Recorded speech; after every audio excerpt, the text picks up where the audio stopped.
Сәлем достар. Бүгін біз ательемізде мынандай сумкаға ремонт жасаймыз. Мінекей көріп тұрсыздар, мына жағы жұлынып кеткен. Мына жерінде дұрыстап тік беріңіз дейді. Мінекей мына ішкі қалталары. Бәрін жөндеу керек. Тігістен кетіп қалған. Андай тігістер бар, соны жөндейміз. Так, мына жерін бәрін қолмен жүргізіп шыққан екен. Машинкамен жүргізіп шығамыз. Машинкамен тіккен сияқты қалай әдемі тігіп шыққан. Жоқ, машинкамен тікті. Үлкен жолмен. Кеттік онда достар. Тігеміз. Ремешогын түзеп алайық. Түзеліп тұр. Бірінші мына жақтан қосамыз.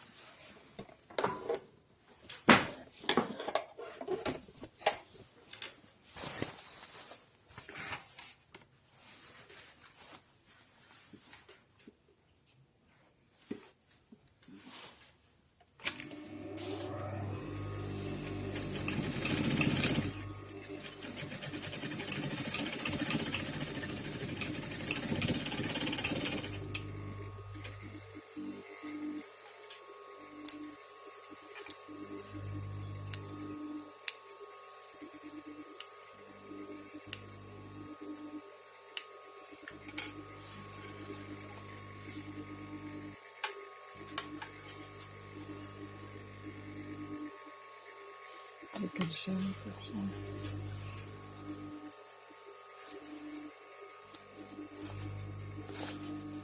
İçine қарай қайырып тігіп алып. İçінен тігеміз.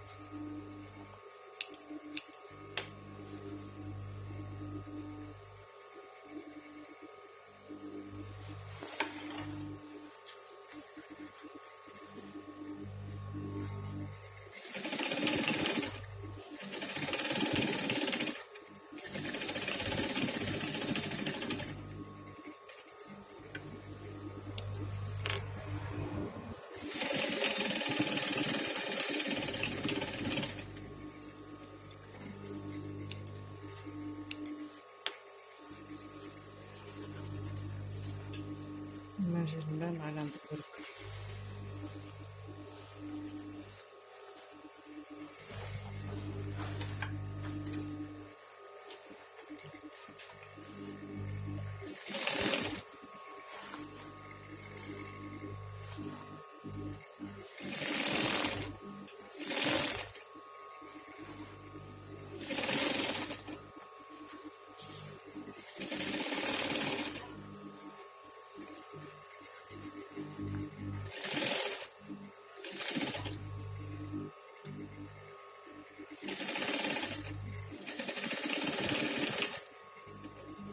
Екі қайтара тігіп шығамыз.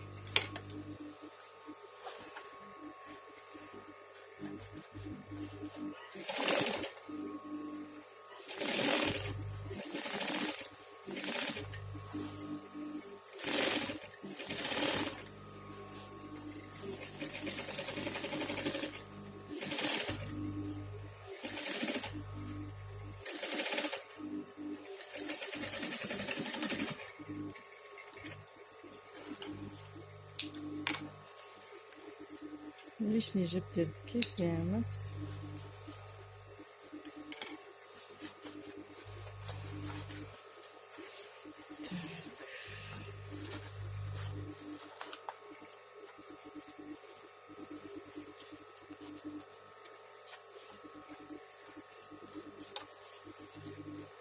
Так, мынау не бізде қалтасы.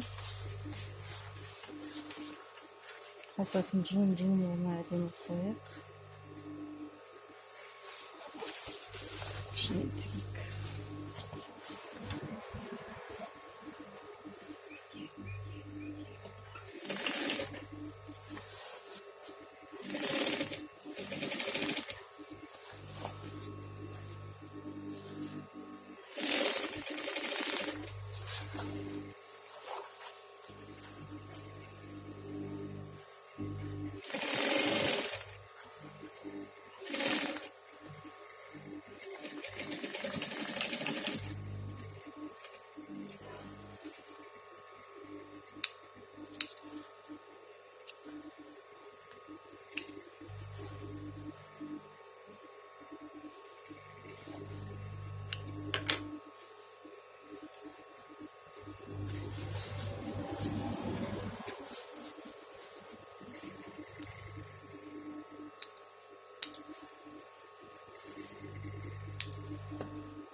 Так.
Бұрынғы ескі тігістердің жолымен жүріп шығамыз.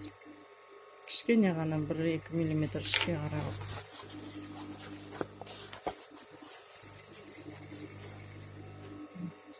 Лишний жіпті ақын кесіп қоямыз.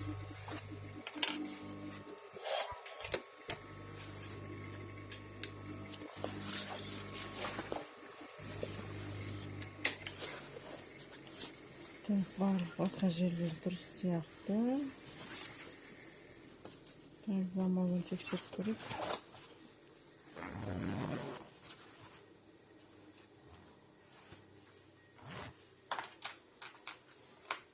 Бізге замоктың басына киізетін зат бар.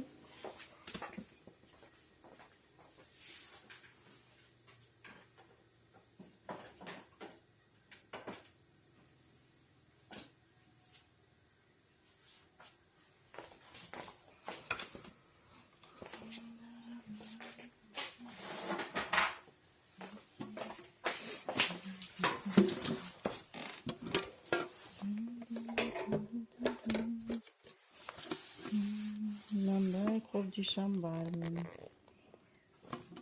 Осының ішіне майда-шүйде заттарды салам. Көбінесе түймелерді салам.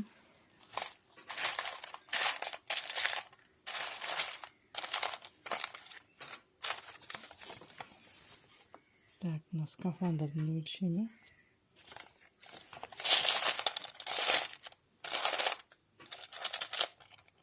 Мінекей. Мынандай зат бар.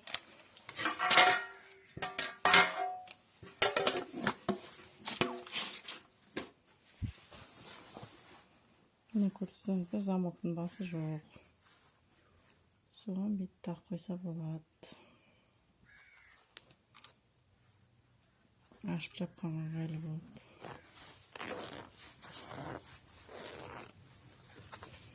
Так, мына жері шығып кетті. Осы жерін бірден кептіп жүрмін. Наверное, ар жағына өткіз жеріп тігіп жүрмін. Сквозной. Мұндай жіптердің бәрін алып тастаңыздар. Любой зат істеген кезде осындай майда-шүйде заттар жіптерін алып отырсаңыз, качественно көрінеді затыңыз. Так, мынаны ар жағына сквозной өткіз жүрмін.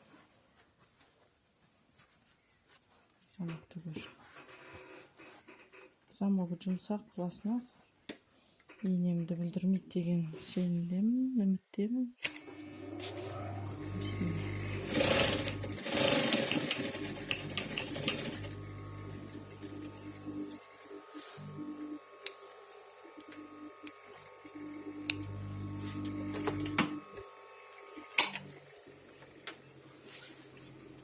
Мына жағында кішкентай ғана. Зато мынау қатты тұрады. Мына жағы нормальный сияқты. Мінекей. Мынандайларын алып тастау керек. Керемес заттар. Так, енді көреміз.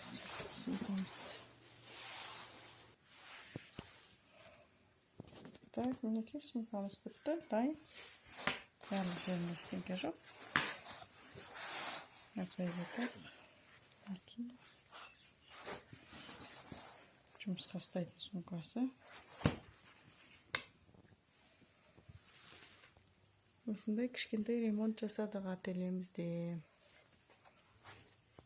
Жақсы, сау болыңыздар.